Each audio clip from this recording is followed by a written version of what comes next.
अस्सलाम वालेकुम, welcome to my YouTube channel BioGenius Hub. आज का हमारा टॉपिक है position of virus in 5 kingdom system. Virus की पोजीशन 5 किंगडम सिस्टम में। Viruses are an important group of microbes.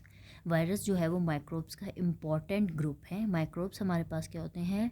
Microscopic organisms, वो स्पीशीज़, वो ऑर्गेनिजम्स जिनको हम सिंपल आई या नेक्ड आई से नहीं देख सकते। They can only be seen with electron microscope. इनको हम सिर्फ इलेक्ट्रॉन माइक्रोस्कोप से देख सकते हैं। They spread diseases in living things. हमारे पास वायरस जो है वो बहुत या मुख्तलिफ़ किस्म की डिजीज़ फैलाते हैं लिविंग ऑर्गेनिजम्स में। The viruses are inactive outside the living host. जो हमारे पास वायरसेस हैं उनकी ये एक करेक्टरिस्टिक है कि वो जो है लिविंग ऑर्गेनिजम्स में से या अपने लिविंग होस्ट से बाहर होते हैं तो क्या होते हैं? Inactive. They show their life functions only inside the host cell. अब हमारे पास एक करेक्टरिस्टिक ऑफ वायरसेस क्या आ गई कि ये जो है जब लिविंग होस्ट बॉडी से बाहर होते हैं तो क्या होते हैं? इनएक्टिव। और जब ये होस्ट सेल या होस्ट लिविंग के अंदर होंगे तो ये अपने फंक्शंस शो करना स्टार्ट कर देते हैं, ये एक्टिव हो जाते हैं। ठीक है, एक ये करेक्टरिस्टिक हो गई। एक इनकी ये करेक्टरिस्टिक्स थी कि ये जो है वो हम लोग माइक्रोब ऑर्गेनिजम्स हैं, इनको हम सिंपल आई से नहीं देख सकते। और थर्ड क्या था कि ये लिविंग थिंग्स के अंदर डिजीज़ स्प्रेड करते हैं। अब हम आगे चलते हैं। They are not fit in the 5 kingdom system due to many reasons. ये क्या बात हो गई कि ये जो है 5 किंगडम सिस्टम जो था उसके अंदर इन फिट नहीं हो रहे थे। क्यों? उनकी रीजंस जो है वो हमें नीचे दिए हुए। ठीक है, ये हमारे पास 3 रीजंस हैं। पहला हमारे पास क्या है? They are found between living and non living things.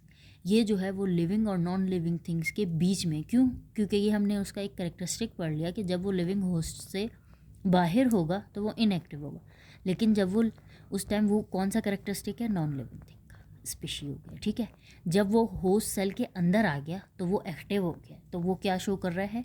Living organism को अपने आप को शो कर रहा है। They have many characters like non living things.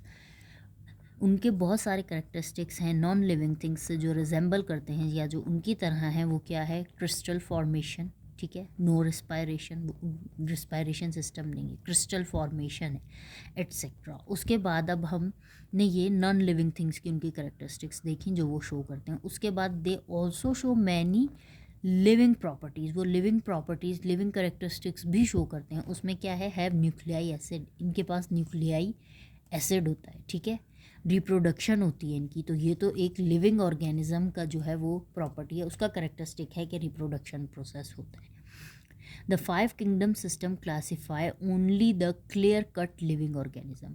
जो 5 kingdom classification system of living organisms था उसने जो क्लियर कट लिविंग ऑर्गेनिजम्स हैं उनकी क्लासिफिकेशन थी। जो इस तरह के वायरसेस जैसे स्पीशीज़ या ऑर्गेनिजम्स हैं उनकी कोई क्लासिफिकेशन नहीं थी, उनकी कोई जगह नहीं थी।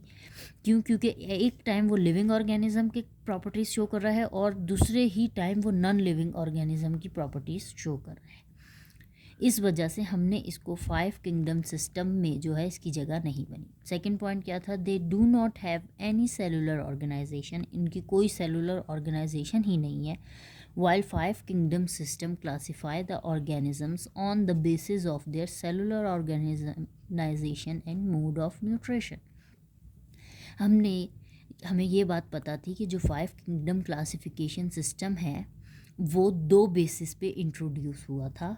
क्या क्या थी? सेलुलर ऑर्गेनाइजेशन और मोड ऑफ न्यूट्रिशन सिस्टम। अब ये 2 चीज़ें ही जब उसमें क्लियर ही नहीं है, हो ही नहीं रही, ठीक है, सेलुलर ऑर्गेनाइजेशन ही नहीं है, तो इसको फिर हम इस वजह से इसकी जगह नहीं बन रही थी 5 किंगडम क्लासिफिकेशन सिस्टम में। थर्ड रीज़न क्या था कि हम इसको फिट नहीं कर सकते थे 5 किंगडम क्लासिफिकेशन में? The mode of nutrition is also not clear in viruses.